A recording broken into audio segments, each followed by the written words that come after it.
celebrate and take it in? Yeah, well, for a short period of time, yeah, it was a great evening. We had a lot of family and a lot of happy faces around the club, so it was a good moment. But immediately you have to switch it up, and now it's Ipswich and the Premier League.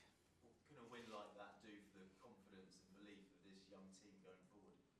Yeah, that we can compete in any context against any opposition, and now the next step is consistency. Do it in the Champions League at that level. Now we go to Ipswich against a really tough team and do it again. And you mentioned about resetting. How hard is that for you to do such a short space of time, bottle that confidence, euphoria, belief, but also focus back on the league and there's lots still to play for?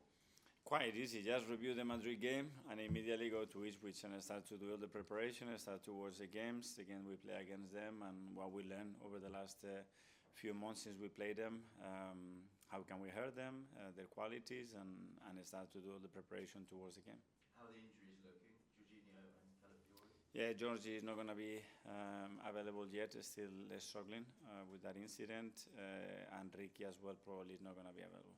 How would you rate Jorginho's chances playing in that semi-final first leg? That's probably a question for the doctor. It's quite a specific and difficult matter, so I will leave that to the club to make an update. If he's not fit, and obviously Thomas Partey's suspended, what are you thinking in terms of that midfield? A few options. Are you going to have to think outside the box again, as we've seen you do this season? We have a few options, and obviously we're not going to get anything away. Will you'd be confident, presumably, given what you've done already this season, how your team has adapted, your players have adapted, if you had to move things around again? Yeah, for sure. Yeah, but it depends on the players as well, if they are comfortable doing certain things and how we can maximize our qualities in relation to the game we expect against them. Thank you. Thank you. Fly from the Premier League. Hi, Mikel. Hi. Ipswich, it was a tight game, wasn't it, back in December? 1-0 win for Arsenal. Obviously, they have to win to avoid being relegated this weekend. So how different of a game are you expecting based on the one that you played in December, and how different of a game are you expecting based on the game you just played against Real Madrid? Yeah, I understand where they are at the moment, and they're playing at home, and as you said, it's one of the fewest chances that they have. But for us, it's a big game. We need to start to win football matches in the Premier League to at least maintain the position that we are in, and to push into the last few games with some hope. And we know how tough it's going to be. They are a really well-organized team. I think what Kieran and the staff have done is remarkable, and you see every week how they perform and the amount of issues they give to opposition, so we expect a tough game. Liam Delap has had a really good season. I think it's 12 Premier goals for him. How highly do you rate him as a forward player? You know, I don't like to talk about any individuals of any opposition. As a team, they are very strong individually. They have players that can win you football matches. They've done it against big opponents, so we have to pay a lot of attention. This weekend, the Premier League title could be wrapped up dependent on results in your game and obviously the Liverpool game as well. If that does happen this weekend, how important do the remainder of the Premier League games become for you, especially with the knock-on effect in terms of how your players perform in the Premier League then affects how they may well perform in that Champions League semi-final? I'll make sure that we win the game and that doesn't happen.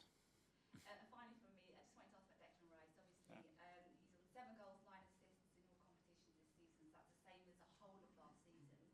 How do you view him as a leader right now in your current group of players, and how much more of a leadership role do you think he could take on? Well, he's earning more and more. I think performances like he had in this tie against Real Madrid, it just puts the player in a different dimension, and that's why we brought him here. That's why we demand him as well to take more steps and to be more decisive in games, because he can do it. We've been talking about it for the last few weeks, and to do it at this stage is not easy. He's done it 2 times in a row. Now he's maintaining that level of consistency, belief, and undoubtedly his role will be bigger and bigger. Hi, Mikel. Just on the Champions League, I think sometimes there's a perception that it's better to have the second leg at home, but obviously against Real Madrid, first leg was at home, and I think, from my opinion, Arsenal really kind of set the tone.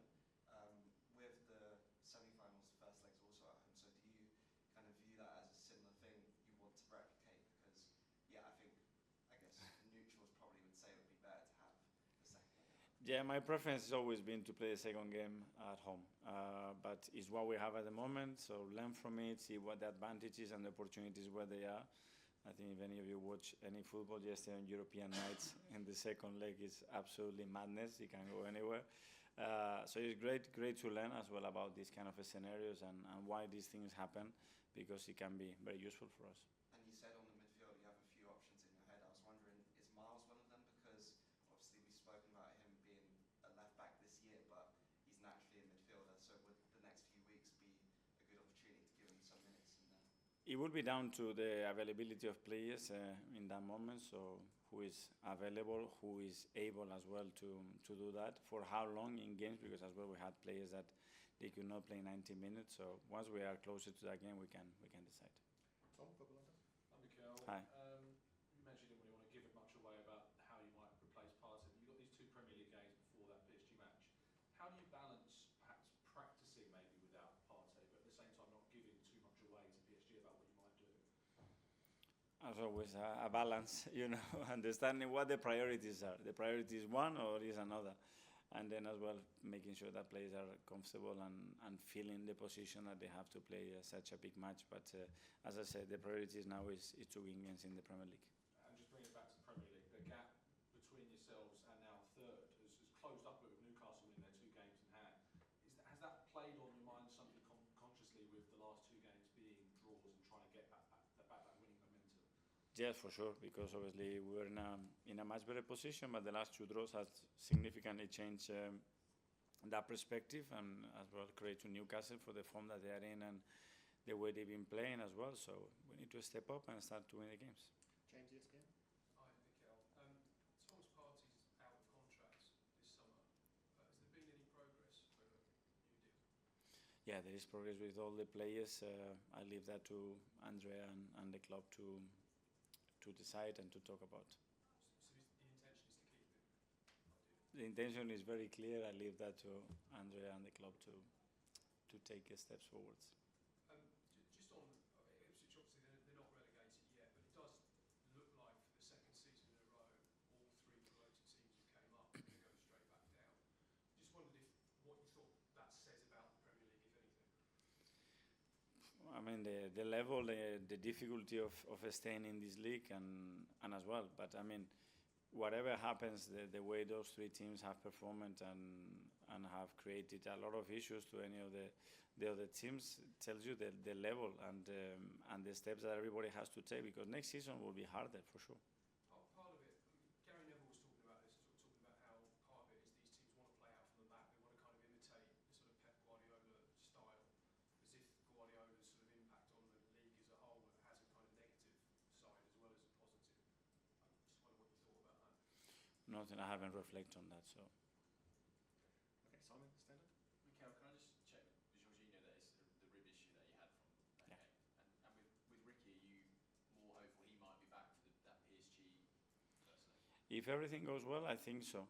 Maybe a little bit earlier. So let's see. He's on the pitch already. He's doing quite a lot of stuff, and we just need to make the right steps now to make sure that when he's back, he's in a good place to perform. Can I just ask you about Andrea coming in? Obviously, when we spoke to you before, you were sort of very clear on what you wanted to do this summer. I just wonder, has he coming in sort of changed plans at all? I'm sure he's got ideas about different players. What's his sort of impact been on what you want to do this summer? Has it changed much with Andrea on the right? Yeah, those things already were discussed with him, but yes, I hope that he has many more ideas, planned surprises, positive ones, and use as well his experience, his creativity, his intuition as well to help us make the right calls. Is that a benefit sometimes, getting a fresh voice and a different outlook on the market from what you maybe had in January? Yeah, I take it as an opportunity. Somebody else comes in with different ideas, different methods, different ways of working, and other priorities as well in the way that they work. And I think this makes us better. Okay, finally, the live section, Phil PA. Hi, Mikel. Hi. I know you spoke about Kai recently, but do you think, in terms of him returning, there's an outside chance he'll be available for the semi-finals? Semi-finals? I think that's too close. But if I have to bet on him earlier than expected, I would say yes. The way he works every day is in that gym, pushing everybody. I don't think you can hold him much longer.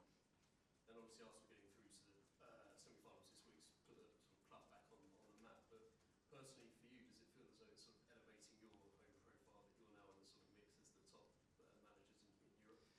No, I think it was a night. I mean, for the club that it was great, and that's it. And the best ones are still ahead and to come. And we are all have a big ambition and big objectives, and we are in the right direction. But the next step are going to be tough, and we're going to have to be at our best.